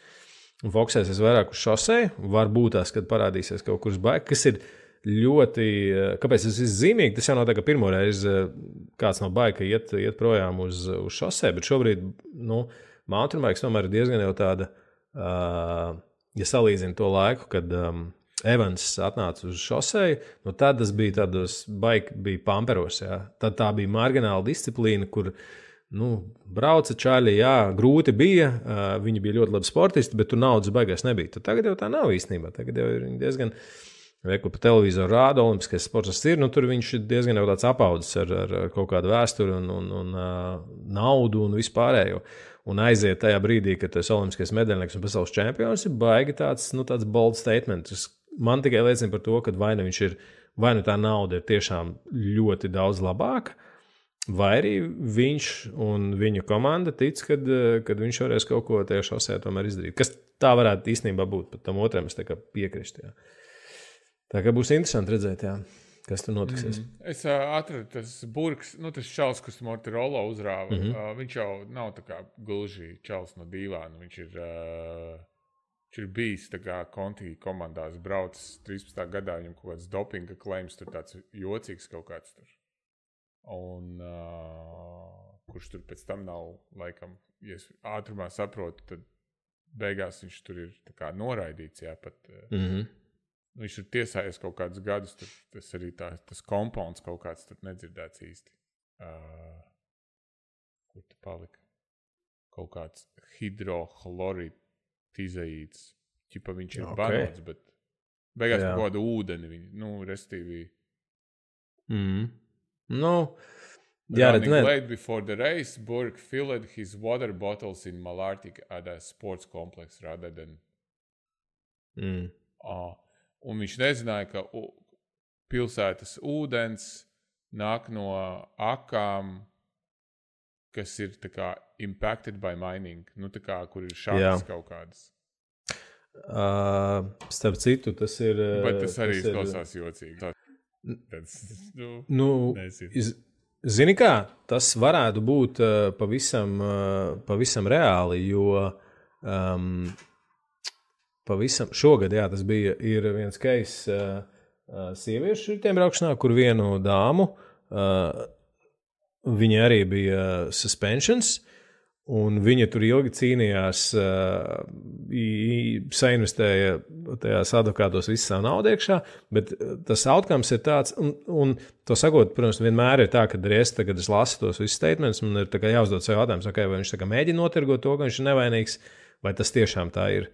Bet, ņemot vērā to, ka tā meitenei, tas nav par naudu, nav par līgumiem, tāpēc, ka viņiem maksā tur neko, vai kaut kāds kapeiks, principā, un tas cīniņš droši vien bija par to vienkārši, lai tu pierādītu to, ka tu neesi muļķis, bet viņas gadījumā bija ļoti līdzīgs secinājums, kad viņa ticamāk bija dabūjusi kaut kādu līdzīgu piemaisījumu no Ženēvas ezera un vēl kaut kurienes, un viņi tieši teica, ka, jā, esiet uzmanīgi, principā jums var suspensions būt arī no tā, ka jūs darat vienkārši kaut kādu krānu ūdeni kaut kur. Tikai tāpēc, ka ūdens ir. Tā kā... Jā, te arī rakstīts, ka viņam tas trejs bija tik maziņš. 1 billionth of a gram. 1 miljardā daļa no grama. Jā, viņai bija kaut kas ļoti, ļoti līdzīgs. Tā kā es varētu pat noticēt, ka tā ir īstenība. Jā, nevis tā kā klubaterols un steiki, kas ir piesūcināti ar vēl kaut ko. Jā. Nē, katram pašam, mums galvenais pateikt, ka ir arī bijis kaut kas tāds. Jā. Bet skaidrs par to čalu runājot, tur ir skaidrs, ka viņš nevar būt tā kā, šodien iešu uzbraukšu un paņemšu Stelvio vai Mortirolo komu. Tas... Novembrī Mortirolo, tur jau augustā ir augstī. Es redzēju to bildi sniegs. Es ceru, ka viņam lejā nebija jābrauc, ka viņi kāds savāc augšā. Gan jau kā, bet, tādās lietas strādā, jā, tu vari, būs interesanti pastīties, vai viņš tiks pie kaut kāda līguma vai nē, bet katrā ziņā es domāju, ka tur sarunās viņš noteikti būs, jā, un kaut kādas opcijas vai akcijas noteikti viņš pacelt var. Kā Vingego arī dabūja līgumu tikai. Jā. Kolderatas uztešot. Protams. Jā, tas jau ir līgumu ar Vizmu, es domāju, nevis viņam jau bija līgums ar to Dāņu, to komandeli, bet... Jā. Tagad, man liekas, mēs tieši reiz podkāstā runājam, tā pati komanda šogad tehniski vēl. Tur viens no viņu žaļiem atņēma to komu. Bet tur viņi, jauns čalis, man liekas, arī kaut kāds Dānis, bet viņi, es varu ieteikt visiem paskatīties, viņiem bija onboards no mašīnas, kā tas viss notiekās. Un, lai jūs saprastu, tas nav tā, un es pieņemu, šis čalis tomēr brauc tā kā 1 un tās 40 minūtes, ratis ir cik 11 minūtes. Jā, viņiem tur zem 20 minūtēm, jā. Jā, 13 vai 14 kaut kas tāds. Viņi brauc līdz... līdz tam... tur līdz tā blokiem augšā? Nē. Viņi brauca līdz tam, līdz tikai overcrestam. Vingego brauca līdz augšai. Jā, un tie džeki arī brauc līdz augšai, nebrauc tālāk. Nē, līdz zīmē. Nē, labi, ok. Vingego brauca līdz augšai, līdz... Ok, varbūt. Nav labi, tās ir detaļas. Bet svarīgākais tas, ka tas ir reāli tāda komandas razdēla, ka viņi ir kaut kādi 10 cilvēki strunkā, viņi ieskrienās pa to plakano, tur ir kaut kāds, viņiem ir viss tur ātrums, man liekas, mums ir kaut kāds pie 60, tā kā viņi iebrauc iekšā tajā taisnē, un tad viņi tur pa vienam visu laiku brauc nost. Tā kā, jums jāsaprot to, ka jūs braucat tīpaši tādās īsos kalnos, ja jums nav komandas, tad tur baigi sarežģīt kaut ko izdarīt. Pagaid, tad tie Dānis tā dabūja to komu? Jā. Tā kā viņu bet tas jau neskaitās. Viņš dabūja komu, bet come on. Saproti, tas ir... Rates ir tik salīdzinoši uz kalnu fona, tik līdzens, ka ja tas ir team trials, tad jau skaidrs, ka tas tā kā, come on. Bet cheating. Tas ir, jā un nē. Tas ir tāpatās kā ar un par to, ko mēs runājam sākumā. Tas ir par to, ka tev ir clickbaits. Es nedomāju, ka tas ir, visi jau saprot to, ka tas nav viņa paša efforts, ka tas ir komandas efforts, viņam nebūtu kājas, viņš nebūtu iespējams to komu dabūjis un tā tālāk, bet stāsta par to, ka viņš dabū ieejas biļeti priekš sarunām ar komandām. Tas gan kas tev ir vajadzīgs. Punkts, jā. Jā. Lūk, par komandām citu runājot, ir bēdīgas ziņas, kur ir Tartu ir aizklupējies ciet. Jā, kas nozīmē, ka ne Igauniem, ne Latviešiem šobrīd nav kontinentālas komandas. Vienīgā kontinentāla komanda, cik es zinu, ir Nu, ja mēs neskaitām to mongoļu komandu, kas ir Igauņu komanda, bet mongoļu komanda, viņi izbrauc tur viss ir pilnīgi no Čainas, sākot ar riteņiem, formām un vispārējo. Ir vienīgā kontinentāla komanda ir tagad Lietuvai, Energus, jā. Tā kā viņi rekur ir tāds nākušais mēģinājums atdzīvināt kaut kādu U23, nu, it kā atdzīvināt U23 kategoriju vai dot iespēju tiem čaļiem no Baltijas kaut kur braukt. Kā viņiem sanāks, redzēsim. Bet, nu, Tartu pastāvēja un beidz pastāvēt. Tā kā... Bēdīgi. Jā, nu, manuprāt, kad tur tas kļūs arvien bēdīgāk, ņemot vērā, nezinu, visu tur kopējo situāciju mūsu sportā. Es ļoti gribu redzēt. Tas ir citu, kur Amerikas prezidenta vēlēšanas ir pagājušas, olimpiāda beigusies, un arī mūsu LRF prezidenta vēlēšanas ir beigušās, ar ko mēs varam apsveikt Andē Āķi bez izmaiņām. Jā. Es saprotu, bez izmaiņām. Viss tas pats paliek. Jā. Lūk, tāpēc, nu, tur es ceru, ka šis gads ir... Nu, manuprāt, tas ir fakts, ja viņš ir bijis labākais, kāds ir riteņbraukšanā bijis, nezinu, pēdējā dekādē. Būs redzams kaut kādā veidā, tur kaut kādos budžetos, kuri varēs tikt novirzīti riteņbraukšanai, bet to sakot, es nedomāju, ka mēs ieraudzīsim tuvākajā, nezinu, 5 gadē vēl nākošo vai kaut kādu atjaunotu Rietumbankas komandas formātu, restīvi kontinentālo komandu, kas ir ar daudz maz stabilu budžetu un kas pat svarīgākais ar kalendāru. Jo tiem, kuri nezinu vai nav tik informēti, tā problēma ir liela bieži vien, un tas mans personīgais viedoklis bija tieši tā pati problēma ar Tartu. Komanda bija, it kā tev viss tur tā struktūra kaut kāda bija, bet problēma bija tā, ka tev jautājums par to, kāds tev ir kalendārs, kur tu vispār tiesi braukt ar tās gonkas. Un, jo tu esi labāka komanda, jo tu pie labākām gonkām tiksi, jo labāk tev braucēji varēs sev parādīt, trenēties, pierast pie visām slodzēm tā tālāk. Ja tā nav, tad ir diezgan bēdīgi, kas, manuprāt, arī bija tāds startu gadījums, kur tomēr tās, nezinu, vai tas bija budžets, vai tas bija kas, jā. Pretējais gadījums, tas bija Rietumbanka, kuriem bija ļoti labs kalendārs, jā. Tāpēc, ka viņi vēsturiski pietiekami ilgi ir bijuši, un nu labi, tas ir baigais tāds caurums, kurā nav jēga iekrist. Fakts tāds, ka mums komandas nav, lēšiem viņi ir. Man nav tāds, es ceru, ka viņiem ies labi, bet šobrīd tas patērns nav, nekā labi tur nav katrā ziņā. Lūk, pāriesim pie jautājumiem un atbildēm. Es skatos, mēs esam baigi norentojuši kaut kādu stundu. Man ir vēl visādas tur... Visādas vēl citādi jaunumi, bet to mēs kādu citu dienu mēs varēsim pie tā visu pieskarties. Domāju, tagad... Mums paņemam kādus dažus jautājumus, jā. Dārgie draugi, ja jūs nezināt, vai tie, kas no jums nezina, ir sadaļa mūsu mājaslapā pie podkāstiem, viņi ir pašā augšā, kurus jūs uzdot savus jautājumus. Anonīmi, neanonīmi, kā jūs gribat. Cik garas gribat, nav nekāda ierobežojuma, rakstiet, kad jūs atcerējat mums. Mēs viņus saņemam un rekur šādos brīžos kā šodien atbildam uz viņiem. Es sākšu ar man liekas, tādu visvieglāko ordās, bet visu tādu, es patiesi smaidīju vai smējos par to visu, man tas jautājums ir tik uzjautināt, bet sākam ar šito. Jautājums ir pilnīgi noteikti Kasparam. Jautājumu uzdod Kārlis. Nesen pēc daudziem gadiem skriešanā sāku ar Ičugu braukt nopietnāk nekā uz veikalu pēc pienu. Ļoti novērtēju darbu, ko darāt, strukturēt, pastāstot par treniņiem, tehniku un vispārējo. Arī cilvēkiem ar zināmu pieredzi izturības sportā ir interesanti uzzināt daudz ko jaunu. Kas ir forši, paldies par šādu novērtējumu, tas ir piebildi no manis.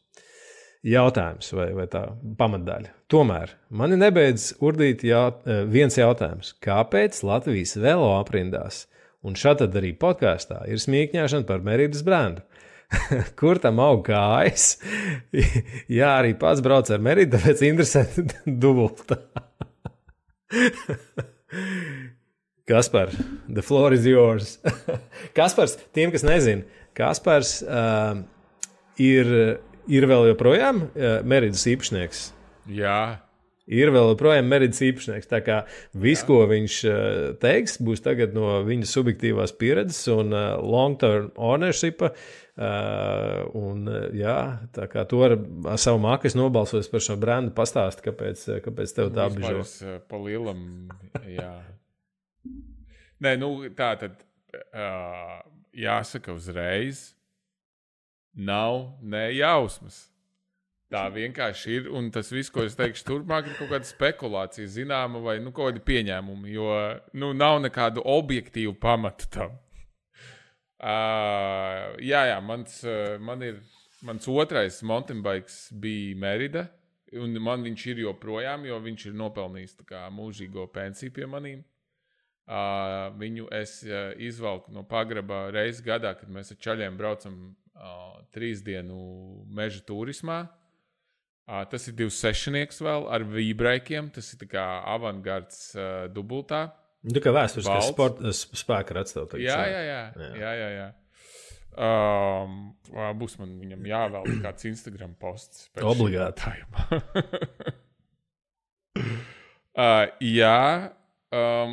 Tajā laikā tas bija pilnīgi stēnu, tā kā diezgan jau reisī.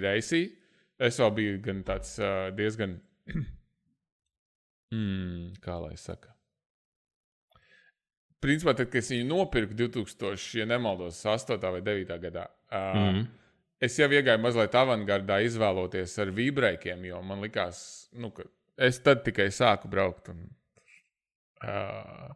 likās, ka mazāk būs jāapkopja. Un tad bija tāds pieņēmums, ka disc brake ir cimperlīgi. Un viņi vēl tad arī bija. Man vienam čomam ir tieši tāds pats ar disc brakeiem.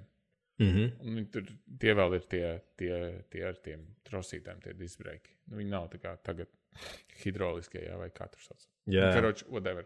Bet manā skatījumā šis te nepamatotais smīkņāšana ir, manuprāt, ir tikai tāpēc, ka pēdējos 20, 30 gadus līdz pagājušam gadam Meridu tirgoja Gandrs, un tas nav tā kā Gandra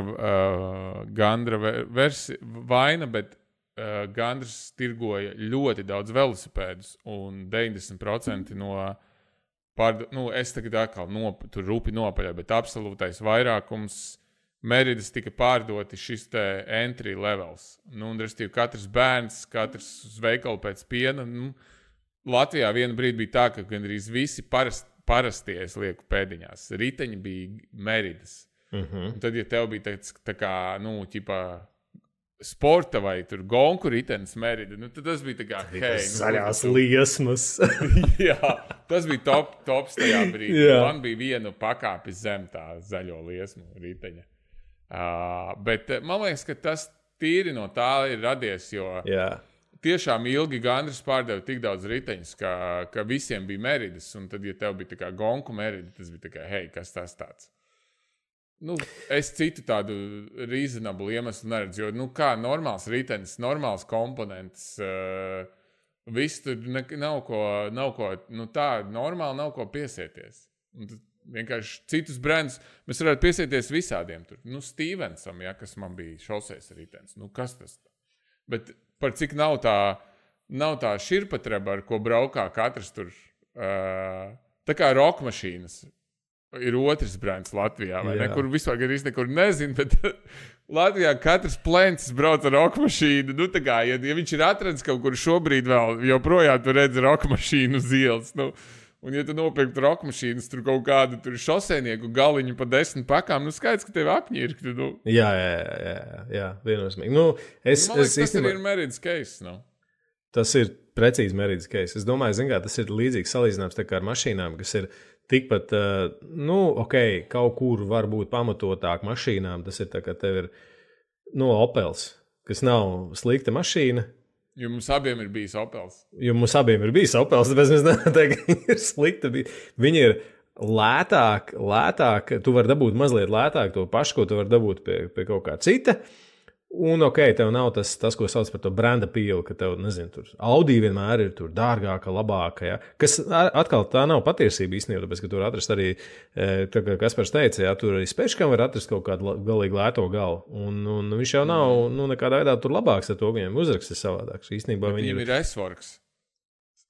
Vai viņam Spešikam ir S-Works, Meridai nebija kaut kāds. Meridai nav S-Works, jā, tā problēma ir tā, ka tev ir tāds relatīvi lēts, ilgš pēdējās brands, ražo kaut kādu baigo high-end. Tas ir tas, man liekas, kur bija, tas tāds, ka Fusions kaut gan to visu sakot, rekur ar Meridu tur agrāk, gan Jānis Ozols, tur visas tur sebus uzvarēja, man liekas, gan sporta klases, gan Meridēs ar citu ir bijuši arī pasaules čempioni baikos, ja pareizi atceros, Gunrīt Dāla brauc ar Meridu un to laiku uzvarēja. Pagamo Horičs vinēja Milan Sanremo ar Meridu, jā.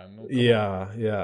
Tā kā tas ir vairāk, Merida jau kā ražotājs un kā riteņi vēlreiz, tas ir būtiski to pasītot, mums vispār nav nekā pret to, tas ir vairāk par to, kad ir jābūt vienmēr kādam klasē, pa kur tu dzirēsi, šitas te čalis, jā.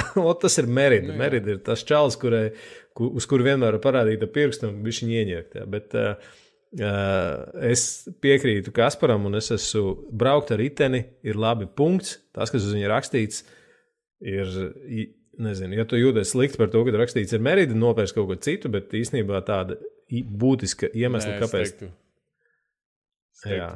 Brauc ar lepnumu un sūti visus dilēs. Tas ir tad, ja tu esi pietiekami, ja tev nav... Precīzi, pie tam mēs ar Karstu esam braukuši ar Opeli, mēs zinām, ko mēs runājam. Ja? We own that shit. Un starp citu ar Opeli jau bija tas pats. Latvijā visa Opeļa sliktā slava ir no tiem 80. gadu Opeļiem, kurus pirmos sāka ievest, kuri vienkārši afigēna rūsēja. Jā. Un Opels nerūsēja jau. Pasties, cik ilgi tavējais rūsēja, un tā arī nesarūsēja līdz galam. Protams, jā, tā kā viņš joprojām kaut kur braukā, man liekas. Jā, tāpēc, Merida ir īstenībā viss ar viņu kārtībā. Es domāju, tā slāve nākusi vairāk tiešām no tā, kad, starp citu, tas ļoti adekvāts piemērs. Es kaut kad sen atpakaļ ar amerikāņiem runāju, un es neatceros, kā mēs nonācām līdz tam topikam, bet tieši līdzīgi par tādu šipratību. Viņi teica, ka viņiem tas pats bija ar Skotu. Skots bija tas, ko tirgoja visiem. Viņš saka, pareizi, mēs sākam runāt par to, viņš brauc ar Spešiku, ar S-Worku, protams. Jā, atcerieties, ir Specialized, kas ir vienkāršā versija, un ir S-Works tiem cilvēkiem, kuriem ir...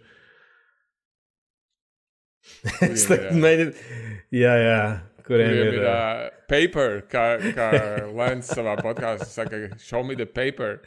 jā. Tiem, kuriem nav, tiem ir S-Works. Lūk, un viņš teica, es nekad nebraukšu ar Skotu, tikai tāpēc, ka mums visi, visas lamatas, lamats, visi tas širpatraps sastāvē no Skota. Bērniem, tur rītdien braukšana, uz veikalu braucamais, un man liekas... Precīzi, jā. Un tad kad tu nāc... Gandram visa noma bija Merida. Tā kā, ja tu, arī, jā. Vēl tur 100 riteņi stāv uz nomu un vēl kaut kur, un tev tā Merida ir visur, un vienkārši, protams, gonšķikiem jau kaut kā vajag iesmiet vienmēr. Tāpēc es pieņemu, ja būtu tā, kad, nezinu, to nebūtu tirgojis Gandrs, bet, vai arī viņš, bet, teiksim, viņi būtu tirgojuši tikai kaut kādu tur high-endu, tāda mums tā pieskaņa tam brandam vispār nebūtu nekāda. Tā kā, vai tikpat labi, piemēram, Gandrs būtu pirmais, kurš, viņi vienkārši bija viena no pirmajiem, kas tirgoja ritiņus. Viņi būtu Giantu tirgojuši, kuram arī ir viss spektrs, jā. Un tad būtu Giants tāds, par ko mēs... Giant agrāk viņi nevarēja tirgot, tāpēc Velosēras viņi tirgoja. Un es pieņemu, ka vēl tā papildus problēma, ja tā var teikt, bija tā, ka Gandrs bija tāds turismu veikals vairāk. Jā. Viņš nebija specializēts velo veikals. Ja, piemēram, Giant tirgoja Velosēras, kas bija tāda specializēta veloboda, nosauksim viņu tā. Un, lai arī Giants ir principā tas pats, kas Merida, tā reāli. Tur grupā, starpība ir. Viena rūpnīca. Viena īpašnieka. Nē, es pārliecināts, bet varbūt, jā. Vienreiz skatījos. Nav svarīgi, jā. Tas nav svarīgi, bet svarīgi ir to, ka viņi riteņus apmēram ražo vienādi. Jā. Bet Giantam nav tāda pieskaņa, jā, vai tam pašam Skotam. Tā kā, tas ir atkarīgs tikai no tas vēstures. Ir, tā ir, jā. Es saprotu, ka Gandrs vairs netirgo Meritu no pagājušā gada. Zaudējuši esot jā? Principus. Tā es kaut kur pilsētā dzirdēju, jā. Rekā. Nu, labi. Tas tāds... Pārbaudiet informāciju. Jā, neticiet mums uz vārdu. Labi. Kaspar, palīdz man atbildēt uz šo jautājumu. Vai mēs viņu atbildējām vai neatbildējām, vai mēs apspriedām tikai? Jautājums ir par no Māra par ķēdes vaskošanu. Plašāk par ķēdes vaskošanu, kas vajadzīgs kādus un tā tālāk. Nu, kas ir, ko tev jāizdara, lai tu savaskotu ķēdi? Zini, es tev pateikšu godīgi, es neatceros, vai mēs atbildējām vai nē. Nu, tad varam atbildēt vēlreiz. Atkārtošana, zināšana, māte, jā. Nu, vaskot vajag. Man šķiet, ka atbildējām. Man liekas, atbildējām. Bet... par to katliņu. Jā, iepriekšējo reizi mēs īstenībā baigi gari par to aizmuldējāmies, jo mēs visu, es tagad atceros, jā, mēs sākām visu no tava katliņa, no mana katliņa, vēl kaut ko. Jā, iepriekšējā reizē ir tur. Ir. Tad noklausieties iepriekšējā epizodē, tad mēs neiesim dziļumā, to mēs tiešām visu iztirzējām. Mēs jau tur vaskotāji bišķīt. Mēs esam ritīgi vaskotāji. Patiesībā, es domāju, ka mums viena epizode ir, mums ir jāturpina. Airos Fak bija viena no top 3 klausītākajām epizodēm, jā, un es pieņemu, ka mums vajadzēs paturpināt mazliet to tehnisko tēmu kaut kur šogad, jo man ir vairākas lietas arī, ko mēs šodien neesam apskatījuši. Bet labi, atbildam vēl vienu jautājumu, un tad apaļojamies lai mēs noslēgtu vismaz uz pusotru kaut kur. Uz pusotras stundas, jā, un tā, lai mēs tad liederīgas notis pabeigtu to visu, ka mēs esam tomēr kaut ko atbildējuši, ne tikai parunājuši. Izlādējušies. Jā. Jautājumu uzdod tipiskais braucu kā māku. Tas ir viņa vārds. Kas droši vien, kad atšfrēmā varētu būt. Nu, visi jau. Tipiskais sebists.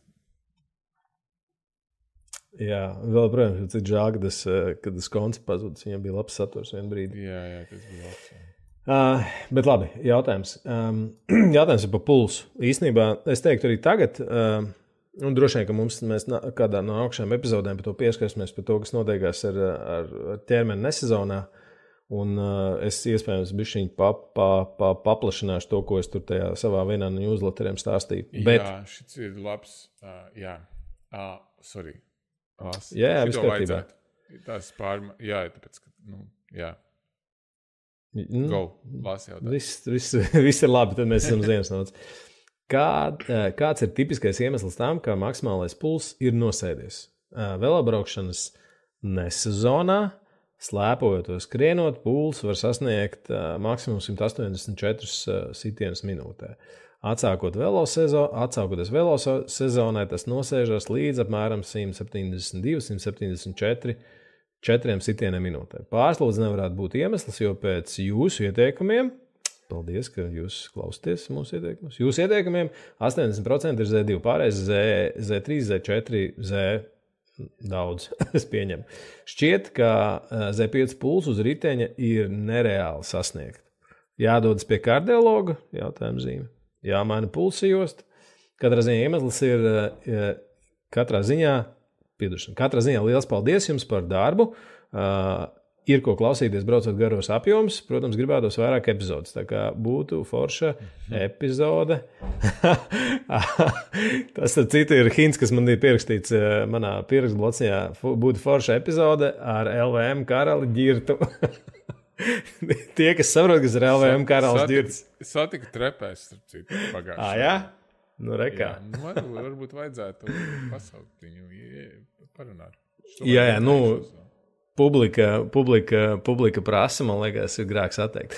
Bet pie jautājuma. Satikšu viņam, paprasīšu, ja viņš būs svētdien. Jā, Kaspar. Starp citu, par to, ko mēs runājam tieši tajā kontekstā, varētu šo ļoti labi visu izpildīt. Forši. Bet par jautājumu. Es mēģināšu būt īsi, jo es pieņemu, ka nākošajās epizodēs mēs tur runāsim, bet ir vairākas lietas, kas ir jāatcerās. Un te, protams, kā visiem jautājumiem, tas konteksts ir baigi svarīgs ar to, cik liela ir tā sezona vai cik liela viņa ir stundās un kāds ir kopējais tas sportiskais vecums, jo tas var ietekmēt to, ko dara pulss. Visbiežāk tas ļoti, ļoti korelē tieši ar to. Bet parasti, tad, kad ir kaut kādi īpaši garākas pauzes, piemēram, pēc garākām pauzēm tas pulss vienkārši ir augstāks.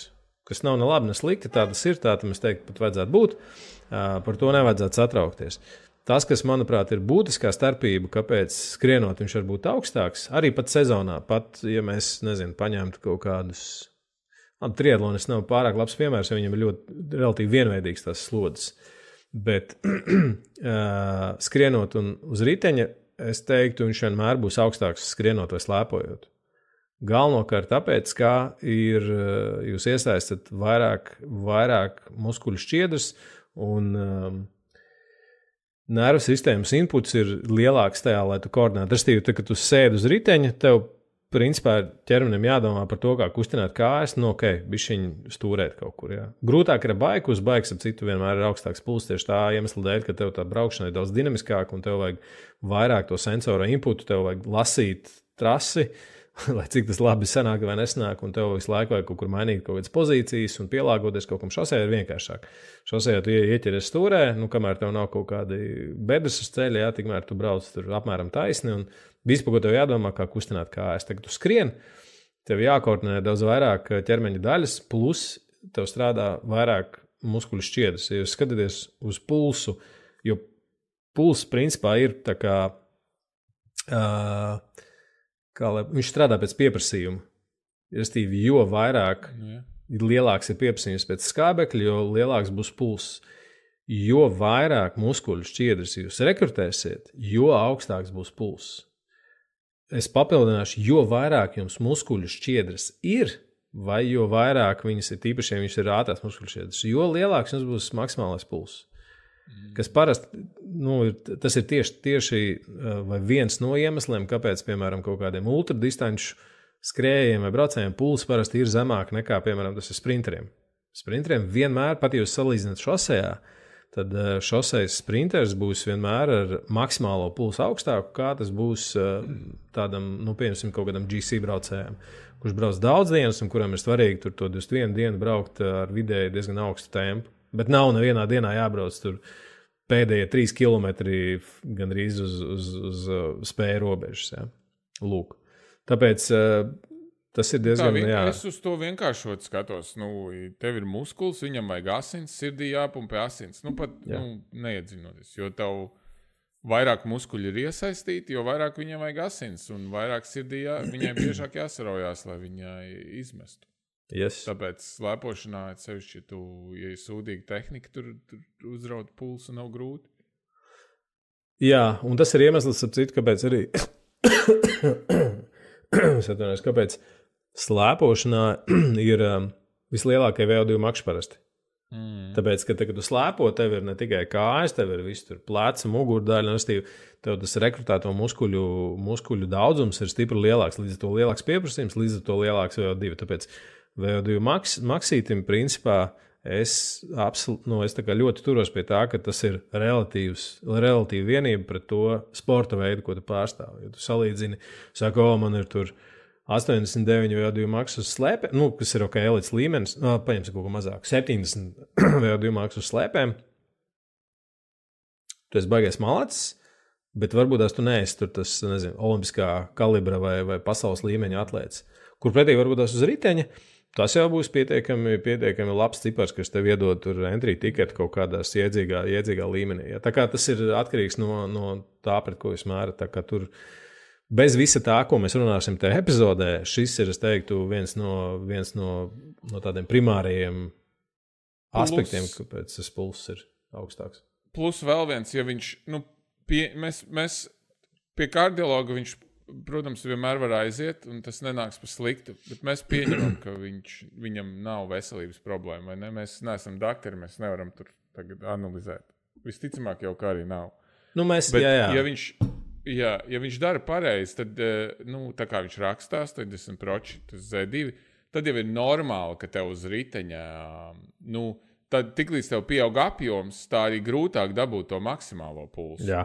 Ja viņš grib dabūt maksimālo pulsu, es tev iesaku to aizbraukt pirmajā sezonas treniņā uz Siguldas kalnu un uztas viņu pilnā čokā. Nu, tu dabūsi augšā to maksimumu. Jāgodā. Jūlijā vairs, jūlijā jau būs grūtāk dabūt. Vienkārši augot apjomam, taču samazinās arī. Restīvi, tas, cik grūtāk tev ir dabūt to maksimālo pulsu un cik ilgu laiku vajag, tas vienkārši palielinās, jo apjoms pieaug vienkārši. Jā, precīzi. Un tajā nākošajā vienā no nākošajām epizodēm mēs iesim detaļās, kāpēc vai kas ir tie mehānismi, kas to nosaka un kāpēc par to nevajadzētu satraukties. Es teiktu, ka vispār uz maksimālo pulsu... Labi, tādā lielajā bildē tas ir labi, ka tā notiek. Būtu sūdīgi, ja viņam būtu tas puls augsts visu sezonu. Jā, un es teiktu, ka pēc...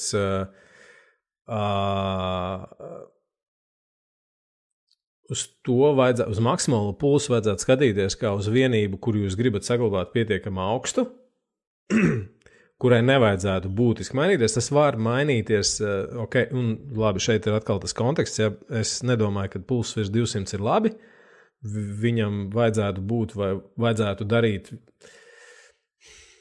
Tas nav efektīvi, tā būtu pareizi pateikt. Līdz ar to, manuprāt, viņš ir trenējams vai būtu jātrenē tas ir tā, lai viņš būtu mazliet zemāks. Jo virs tiem 200 sitieniem nekas labs tur nenotiek. Es teiktu pat zemāk, ja? Bet pieņemsim, ka tas ir 200. Atceries, ka Kaupi jau teica virs 180. Es atceros, jā. Jā, tāpēc es saku, ka 180 būsim atklāti, tas ir tāds 80% iespējams, kas mums klausās, viņiem maksimālais pulss ir stipri vairāk kā 180. Kaupi jau neteica, ka tas restīvi ilgstoši būtu. Tas Virs 180, tā viņš teica. Tā kā, jā. Tas ir neefektīvi. Atkal, tas, pa ko mēs sākām. Jā. Bet tāda noslēgumam ir tā, ka es teiktu, uz to maksimālo pulsu ir jāskatās. Viņš ir labs indikators tam, kas notiekās, kādas ir tās struktūrālās izmaiņas laikam ejot, bet viņu vajadzētu skatīties nevis vienā sezonas kaut kādā ietvarā. Tu vari skatīties, protams, kā tas mainās tur pa sezonu, bet normāli būs tā, ka ziemā viņš būs augstāks, ja tu līdz viņam tiesi kaut kāda iemesla dēļ vai darot kaut ko. Un sezonā, pat tad, kad tu būsi labā formā, viņš nebūs nemaz tik augsts. Kas ir, es teiktu, priekš laba sportiska rezultāta, tieši tas, ko tu gribi. Bet ilgtermiņā tomēr uz to ir jātur kāds roka uz pulsa, burtiskā nozīmē, lai pārliecināties to, ka viņš būtiski nekrīt. Tīpaši tad, kad jūs lēnām iestūrējat tur, nezinu, vienalga, vai nu pāri 30, vai arī tad, kad jūs sākat trenēties vairāk vai būtiski vairāk. Un ar būtiski vairāk es teiktu, parasti tās būtiskas tās pulsa izmaiņas notiekās tad, kad tu esi kaut kādām pāri 500-600 stundām gadā, tad tas ir parasti pietiekami liels stimuls, lai tas pulss varētu tur sistemātiski krist uz leju, kas īstenībā nav labi, ja? Kas nozīmē, ka jūs to sirds muskuli padarat ļoti vienveidīgu. Viņš paliek tāds tā kā, nezinu, smagās mašīnas, tur dīzeļmotors, kas ir labi funkcionē zemos apgriezienos, bet viņam maksimālais ir 3000 apgriezieni un vairāk pa 80 km/h tā mašīna ieskrities nevar. Ja? Tas, ko jūs gribat, ir 3-litrīgs turbo dīzels, kurš tad, kad jūs braucat 100 km/h, tērē 4,5 litrus, bet jums vajag iemīt no 0 līdz 100, jūs ieskrienaties tur 6 sekundēs. Ja? Tā auto analoģijā runājot, ja? Bet, un tas maksimālais pulss liecina par to, kur jums tā adurīte ir. Ja? Ja viņi krītās, tas nav labi. Tas liecina par, tur ir daudzas lietas, kas tur varētu spēlēt lomu, bet paliksim pie tā, kad maksimālais pulss ziemā augsts nav slikti, pie kam es vēlreiz pasvītrošu, tas ir atkarīgs no sporta veida. Pie kam tas ir varbūt tas pat būtisks tāds papildinājums. Sliekšņi, ja mēs tā pavisam godīgi skatāmies, sliekšņi atšķirsies no riteņa. Es runāju par pulsu. Jā. Uz riteņa tev būs viens slieksnis, uz skriešanas tev būs cits slieksnis, un slēpojot tev būs vēl savādāks. Jā.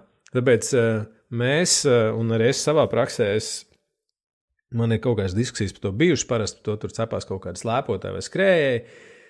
Godīgi man liekas, ka visvienkāršākais un drošākais veids ir paņemt savu, tāpēc, ka, ja jūs gribat iet taisīt testus, tur skrienot, slēpojot un braucot, to visu var darīt. Manuprāt, tas ir baigi neefektīvi, tāpēc, ka tas prasa daudz laiku un, galvenokārt tam jābūt kaut kādam pielietojumam. Ok, ja tu tiešām tava kopējā aktivitāte par tiem, 2 vai 3 sporta veidiem ir tur 1000 stundas, ok, tad tas ir nepieciešams. Ja? Bet ja tu 300 stundās iespiedi savu skriešanu, slēpošanu 2 nedēļas ziemā un riteni, tad diez vai tas tev būs baigi vajadzīgs, jo tās zonas atšķirsies, ok, pa 5, pa 10 sitieniem. Ja? Bet ja tu paņemsi velo zonas un uzliks visam citam, jā, ticamāk, ka tava skriešanas treniņu vai slēpošanas treniņu intensitāte būs zemāka, tā kā mākslīgi zemāka, jo parasti uz riteņa tas pulss ir zemāks. Ļoti reti, kad ir otrādāk. Kad uz riteņa būs augstāks nekā, piemēram, skrienot vai braucot. Tas var būt notikt tikai tādiem ļoti labiem slēpotājiem vai skrējiem, tāpēc, ka viņi ir neekonomiski uz riteņa vēl. Ja? Un otrādāk jums kā neefektīviem vai sūdīgiem slēpotājiem vienmēr būs slēpošana tipisks piemērs. Tikko kā tu sāc vicināties tām nojām un stumties rokām, tev uzreiz pulss tur uzlic augšā kosmosā. Ja? Kas par lēnām slīd uz leju, vai viņa gals ceļās uz augšu, kamēr mēs runājam. Jā, tā kā tāda garāka atbildes jautājumu, bet būtiskākais īstenībā, jā, manuprāt, tas nav slikti.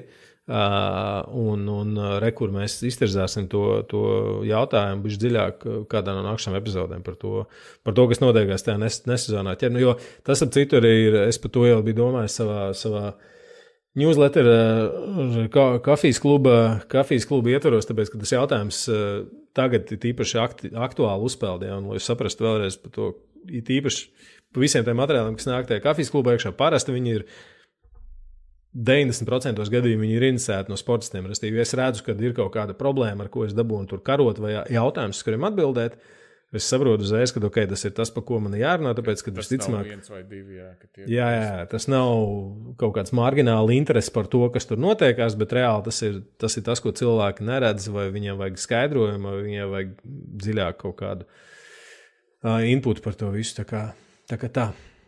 Labi, ar jautājumiem mēs tālāk neiesim, savādāk mēs baigi ievilksim mūsu epizodi, kur jau tā nav baigi īsā. Mēs domājam, ka tā būs īsa epizode, tā kā ņemiet par labu. Bet, jā, forši man ir baigais prieks būt atpakaļ. Es apsteigšu mūsu ar Kasparu kalendārus, bet es ceru, ka nākšā epizode jau būs, bišķi vairāk kā pēc nedēļas. Jā, nākamnedēļ es nevarēšu, aiznākamā nedēļa, ok. Tad pēc bišķi vairāk kā pēc nedēļas, es nesamaloju. Pēc 2, jā. Pēc 2. Bet mēs būsim, mēs centīsimies atgriezties tādā normālā ritmā, kur ir apmēram 2 epizodes pa mēnesi, kuras mēs varam ierakstīt, ja būs vairāk forši, bet tas tāds līdz kaut kādam martam, aprīlim, tad mēs centīsimies tā aizvilkt. Tā kā. Dārgie draugi, paldies jums! Kaspar, liels paldies tev par atlicināto laiku. Es ļoti priecājos. Paldies tev, ko mēs jau... Mēs ar Kasparu... Otru nevaram. Tas tiesa, jā. Mēs ar Kasparu pēdējo reizi redzējāmies točni tad, kad mēs rakstījām podkāstu. Tā kā mēs neesam redzējušies cik 2-3 mēnešus. Jā. 3, jā, vairāk. Bija pēc Parīzes mēs rakstījām to podkāstu. Jā, tas bija augusts. Jā, augusts. Augusts, jā. Damn! Laiks iet. Labi, dargi draugi. Paliek jautājums par video formātu, jā, tā kā dodiet ziņu. Jā, padodiet ziņu. Gaidiet visādas jaunumus ar jau nākušu epizodu, tā kā būs forša sezona. Jums ir jautājumi, rakstiet. Paldies. Šodien vārdu dienu. Sveiciens visiem Aldiem. Jā, es pievienojos. Arī manam tētim. Visiem Aldiem ir tētim. Visi Aldi, kas mums klausās, iedzersim minerālu ūdeni. Sveiciens, bet īpaši manam tētim. Jo viņš ir visu Aldis vienkārši. Kā katrs tētis. Tieši tā. Labi. Metam mieru, tiekamies pēc 2 nedēļām. Ja kas, dodiet mums ziņu par to. Veids mest mieru. Jā, ok. Viss, čau. Čau. Like, share, kas tur. Un kas tur ir svarīgākais? OMG!